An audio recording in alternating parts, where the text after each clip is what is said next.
mos me arru me cek Alban që kë panajer, do me thonë Expo Diaspora, krijoni mundësi direkte të bashkëpunimit, të prezentimit, të veprimtarisë, të produkteve, të shërbimeve, të bizneseve, dhe ajo që ka shumë rëndësishme, krijoni mundësi direkte për me pa një audiencë më e lartë, marrë parasysh që televizioni Kanal D do ta përcjell çdo detaj të panajirit. Në këtë rast, kretë bizneset që prezentohen aty, që takohen mes veti, do të kenë mundësi të krijojnë bashkëpunime në investime të ndryshme, qofshin nga Kosova në diasporë apo anasjetas, përfaqësimin e degëve të ndryshme, marrjen e përfaqësive, e shumë çka tjetër që ndoshta është një dritare e mundësive edhe për ata që kanë kokë një biznes, po hala se kanë qitë ndrit qatë biznes, shohin fryma ndryshme, pse jo ndajnë mendime.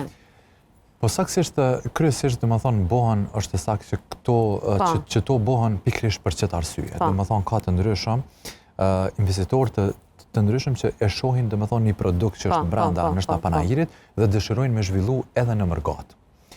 Ka shumë lidhje që bohen, dhe më thonë që qelen përfatësi ose diçka tjetër, dhe më thonë filiala ose si do që të quajmë, dhe më thonë që ne shqiptarët mundemi gjithë shka të bëjmë bashkë.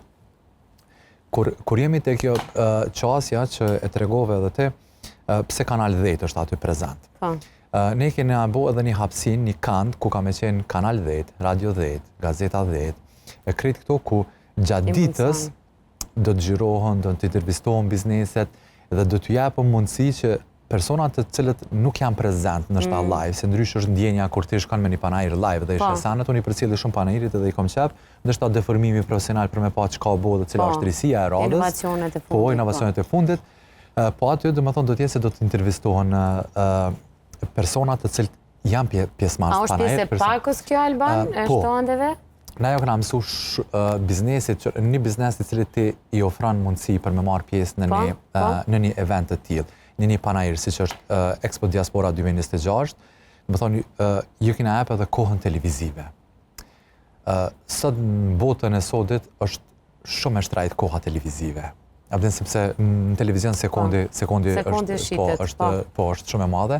Dhe na ja kina epë këtë mundësi, që dhe më thonë, në përmes televizionit, të prezentohet produkti, edhe para audiencës, edhe para njerëzve, po edhe në përmes ekranit televiziv, ku ajo storje, dhe më thonë, shka në portale, në YouTube, në krejt platforma në që i posedon Kanal 10.